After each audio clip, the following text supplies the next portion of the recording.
3D journey থেকে সবাইকে স্বাগত। আজকে আমি শুরু করছি ব্লেন্ডারে বেসিক ইন্টারফেস। ফার্স্ট আমি ব্লেন্ডারে 3.5 ইনস্টল করেছি, ওটাকেই ওপেন করছি। ব্লেন্ডার সফটওয়্যারের সুবিধা হচ্ছে এটা হচ্ছে সম্পূর্ণ ফ্রি সফটওয়্যার, তো ইজিলি এটা আমরা ডাউনলোড করে ইনস্টল করে নিতে পারি। আর একটা বড় সুবিধা হচ্ছে এই একটা সফটওয়্যার থ্রু আমি মডেলিং, টেক্সচারিং, লাইটিং, স্কাল্পটিং, তারপরে এডিটিং, কম্পোজিটিং পুরোটাই কমপ্লিট করতে পারবো এই সফটওয়্যার থ্রু। তো ফার্স্ট যখন আমরা ব্লেন্ডার ওপেন করব, তো ব্লেন্ডারের ইন্টারফেস হচ্ছে এইরকম শো করবে। এই ফার্স্ট যে একটা বক্স দেখাচ্ছে, এটা ফ্ল্যাশ স্ক্রিন। এটা থেকে আমরা 2D department, sculpting, VFX, video editing সব আমরা এখানে দেখতে পাচ্ছি। এখান থেকে গিয়ে গিয়ে আমরা কাজ করতে পারি। কোনো ফাইল যদি আগে আমরা করে থাকি সেটাকে ওপেন করতে পারি। লাস্ট যদি আমরা যে ফাইলটা কাজ করেছি সেই রিসেন্ট ফাইলগুলো এখানে শো করবে। আর এটাকে অফ করার জন্য আমি যেখানে একটা ক্লিক করি তো এটা চলে যাবে। বাইকটা যদি এটাকে আবার আনতে হয় তো আমি এই ব্লেন্ডার সিম্বলে ক্লিক করে যে ফ্ল্যাশ স্ক্রিন এটাকে দিয়ে ওপেন করতে পারি। এবার হচ্ছে ফার্স্টে যখন আমরা ব্লেন্ডারটাকে ওপেন করব, আমাকে তিনটে জিনিস শো করবে। সেটা হচ্ছে একটা কিউব মডেল, এটা হচ্ছে লাইট, এটা হচ্ছে ক্যামেরা। আমি চাইলে আমি নতুন করে সিন তৈরি করতেও পারি, নিজের নতুন করে অবজেক্ট, লাইট, ক্যামেরা নিয়েও করতে পারি। তো আমি ফার্স্টে এই তিনটে অবজেক্টকে আমি ডিলিট করে দিচ্ছি। এটা হচ্ছে এই মাঝখানে যে পার্টটা হচ্ছে এটা হচ্ছে ভিউ পোর্ট। যা কিছু ক্রিয়েট করব আমরা সব এই সিনটার এর মধ্যেই তৈরি করব। এটা হচ্ছে গ্রিড, এটাই হচ্ছে আমাদের বেস, এর উপরই সমস্ত অবজেক্টও থাকবে। এটা আমাদের অ্যাকচুয়ালি প্ল্যাটফর্ম 3D। আচ্ছা, এইটা হচ্ছে টুলবার, এইটা হচ্ছে আমাদের কালেকশন মানে লেয়ার। যেরকম আমরা লেয়ার কাজ করে এসেছি আগে ফটোশপ, অন্য মায়াতে যেরকম লেয়ারে কাজ করে আসি, এটা সেম কালেকশনটাই মনে হচ্ছে লেয়ারে কাজ করবে। এটা হচ্ছে অ্যাট্রিবিউট, যখন করে এখানে অবজেক্ট নেবো তারই অ্যাট্রিবিউট এখানে শো করবে।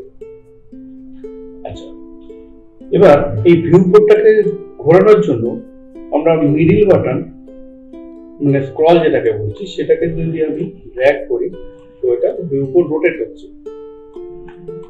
শিফট মিডল বাটন প্রেস করে ড্র্যাগ করলে ভিউ পোর্ট প্যান। ওকে, আর স্ক্রল হচ্ছে zoom in, zoom out, zoom out হচ্ছে আর একটা জুম ইন হচ্ছে স্ক্রল।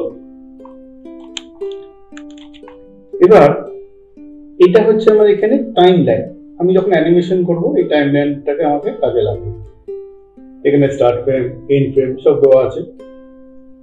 এবার এইখানে যদি আমি কিছু ক্রিয়েট করতে চাই তখন যেটা আমরা অ্যাড করতে হবে, শিফট এ। এটার মধ্যেই সব কিছু আমি ক্রিয়েট, ক্যামেরা থেকে শুরু করে লাইট, অবজেক্ট, কার্ভ সব কিছু এখান থেকে আমরা ক্রিয়েট করতে পারবো। তো মেশের মধ্যে কি ধরো আমি এখানটা কিউব নিলাম, যেটা ফার্স্টেই দেখাচ্ছিল, আমি আলাদাভাবে নিয়েও করতে পারি। এই অবজেক্টটাকে আমি কিন্তু ভিউ পোর্টটাকে ঘুরিয়ে ঘুরিয়ে দিচ্ছি।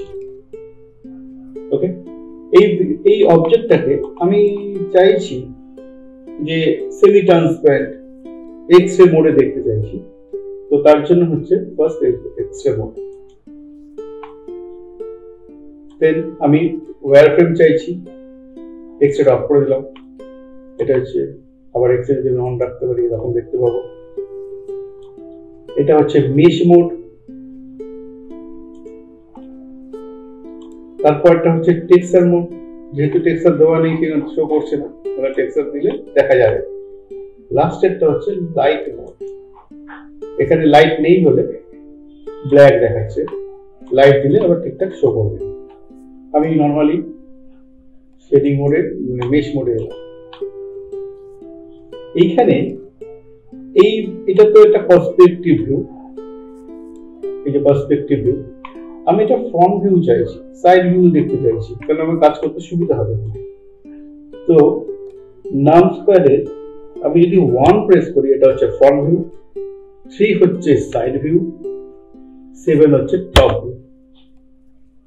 কিন্তু আমার সাইড ভিউ বলতে তো লেফট রাইট টপের জায়গায় আমার বটমও দরকার হতে পারে। তখন আমি কি করব, অল প্রেস করব, আর মিডল বাটন প্রেস করলে আমি ভিউ পোর্ট স্ন্যাপ হচ্ছে।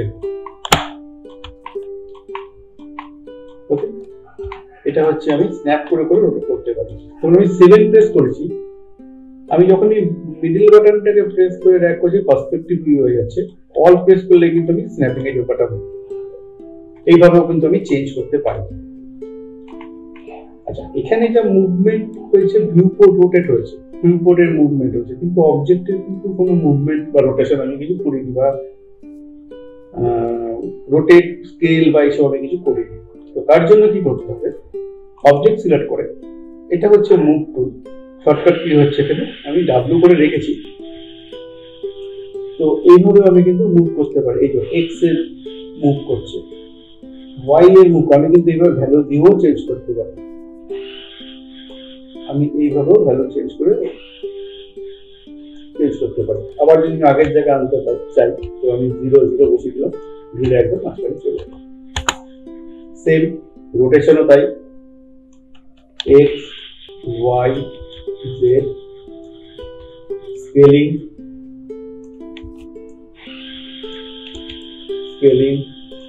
কিন্তু আমার দরকার এই যে স্কেলটা হয়েছে এর প্রপোর্শনে স্কেলিং আমি করতে চাইছি, তখন এস প্রেস করব, এর প্রপোর্শনে স্কেল করতে পারবো।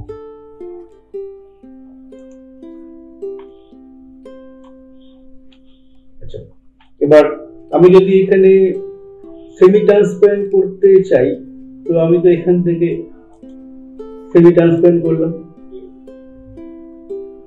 অবজেক্টটাকে আমি ডিলিট করবো, জাস্ট আমি এখান থেকে ডিলিট করে দিলাম, নতুন একটা অবজেক্ট ক্রিয়েট করতে চাইছি। শিফট এ, আমি এখন একটা নিচ্ছি স্পিয়ার।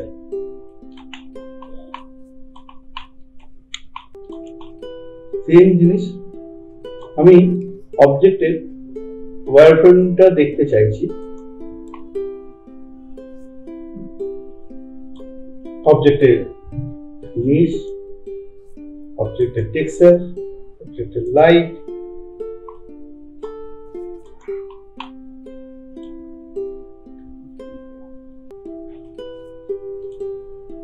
আর্টসেলের ইন্টারফেসের ফার্স্ট ক্লাসটা আমি দেখালাম।